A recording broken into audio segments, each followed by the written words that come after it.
Congressman Saldico na 13 billion. Sir, Your Honor, pwede bang i-ano ko lang yung USB na ayaw nila ipakita doon para mas madali kong mapaliwanag? Yun nga po yung gusto namin kung papayag Kasi kayo, mahirap puro kwento eh.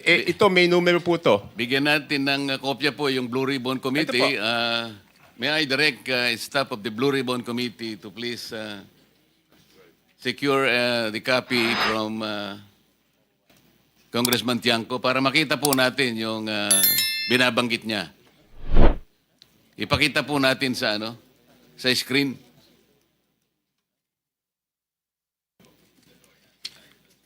Let me acknowledge also the presence of Senator Rapi Tulfo.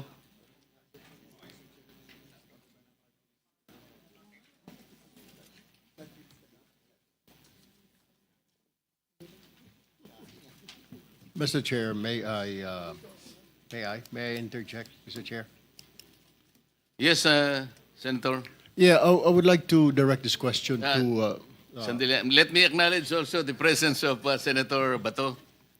Continue, sir. I would like to direct this question to Congressman Toby Chanco. Sir, sabi niyo parang 17.5 ang nilobo nung budget. Tama po ba yun? Kunin ko lang po yung eksaktong records para sigurado. Kasi parang sinasabi nyo, to something lang ang request nung district na yon. And you don't believe na hindi nila kaya yon kasi mga ordinary at mga bagitong congressman. Tama po ba yon? Hindi naman po ordinary, sir. Regular. Yeah. What I mean to Regular. say, sa district ho na yon. Tama po ba? Yes, Your Honor. Ang tanong ko po ngayon, sir, may naririnig po tayo, ito po yung common lingo ito, yung sinasabing parking fee. Hindi ho kaya nagkaroon ng yung pondo na yon ay pinarada lang dito ng isang congressman na hindi naman taga roon. Ito ang tawag ay parking. Have you heard that, Mr. Chair? Yes, sir. Yes, Your Honor. Nadinig ko na po yun. Pero dalawang term po yan, di ba? Kung matatandaan nyo sa Kongreso, isa yung parking, isa yung sagasa. Could you tell us the difference Di ba yung between parking, Your and sagasa? Honor? Yung parking rep, Tiangco, medyo kabisado ko, pero yung sagasa, hindi ko pa, pwede bang ipaliwanag mo yung sagasa? Hindi. Yung parking po, Your Honor, is nakiusap ka dun sa district congressman, Yes. pumayag yung district congressman. Yung sagasa po, Your Honor, is wala kang magagawa sa ayaw mo't sa gusto. Mas matindi pala yun. Oh, Your Honor,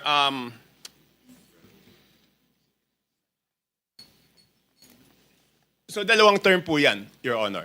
Isang parking, isang... Kasi madidinig mo sa congressman nasagasaan kami. Paano naman kayo nasagasaan? Binatuhan kami ng pondo na hindi naman namin alam. Ang ibig sabihin, Mr. Chair, yun nangyari sa Mindoro ay sagasa po yun? Your Honor, I have no personal knowledge. Your Honor, ito po. Mindoro Oriental, DEO, 2530 billion ang NEP. Nandito naman po si Yusek Kati, pwede niya i-confirm to kung pareho yung records namin. Tapos, ang total budget is 20 billion 999 million. Tapos, yung Mindoro Oriental DEO, 1 billion 508 million 583,000. Ang GAA po niya is 20 billion 795 million 429. So nagulat ako nung nakita ko yon, Your Honor.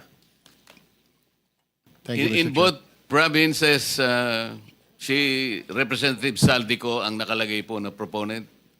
Hindi, doon po sa ano. Kasi ganito po to. Ito na po yung total. Sabi ko nga, hindi ko makikita kung ano yung sa small committee.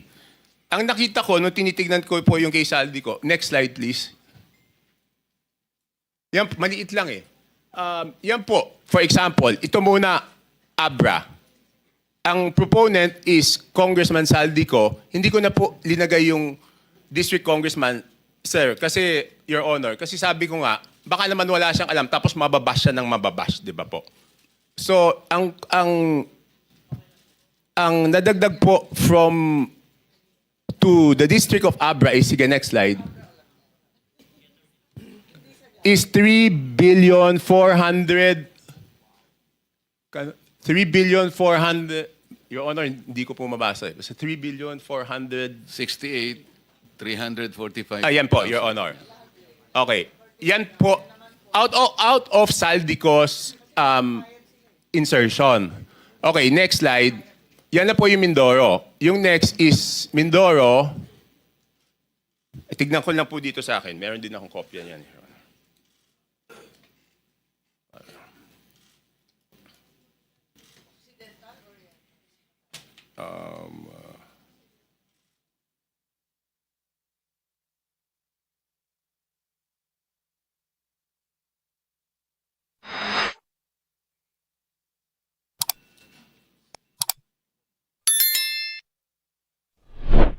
Next is Occidental Mindoro, 3.2 billion po yan ang nadagdag.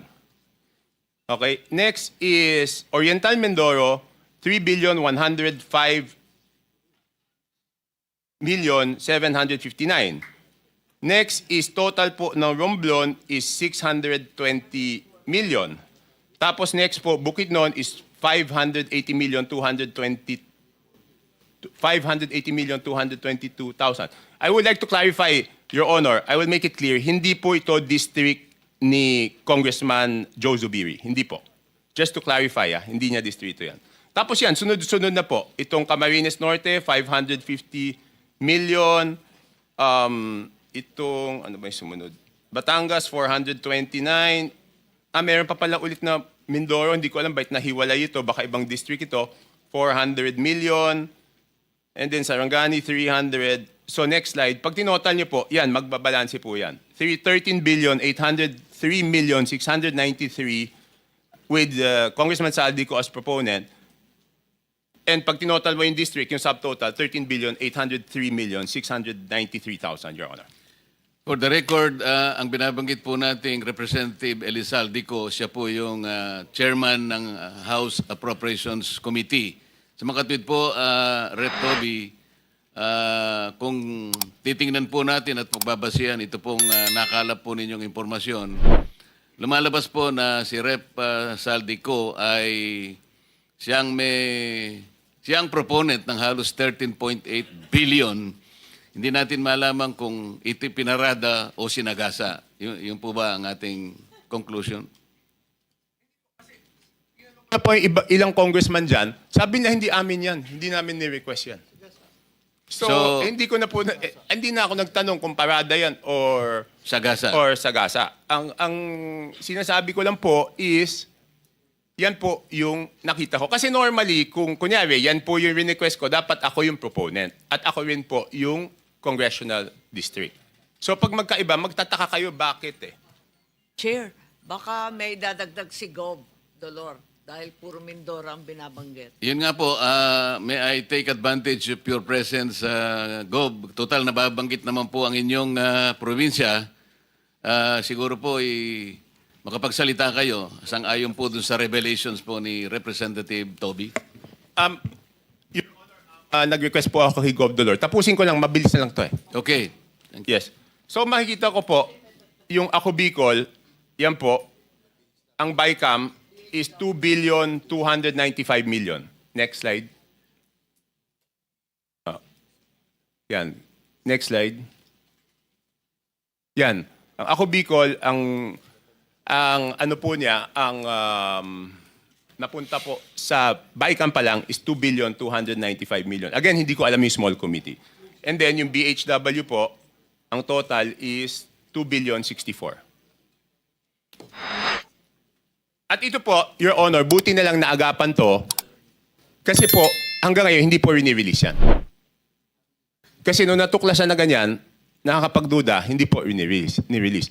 Your Honor, pwede po ako magtanong kay Yusek Cathy. Meron lang akong gusto i-clarify, Your Honor. Please proceed. Yusek, di ba ginagawa ito short of award, di ba po? Yes, sir. Kapag ka na lumabas na po yung GAA, pwede na po silang mag-advance procurement short of award hanggang ma-download po yung pondo sa implementing office. Okay. Yusek Cathy, kung yan po ay short of award, ibig sabihin meron na yung lowest calculated bid. Tama po? I'm not very familiar Yes, with most procurement. probably. Most probably. Hindi, ganito lang po, Point of Your order, Honor. Mr. Chair. Yes. With all due respect, Mr. Chair, point of order po. What is the point of order? Just to remind all of us, Mr. Chair, na the resource person, if wanting to field a question to another resource person, must do it only through the chair po. Hindi sila pwedeng diretsyong Pinayagan ko naman po, magtanungan. kaya para maka-economize ng time, kaya Alright, total Mr. magkatabi Chair, naman I sila. submit. Opo. Thank you. Thank you for the Sorry. point of order. Most I'm sorry. probably, Your Honor. Your Honor, pwede bang malaman kay Yusek Cathy kung...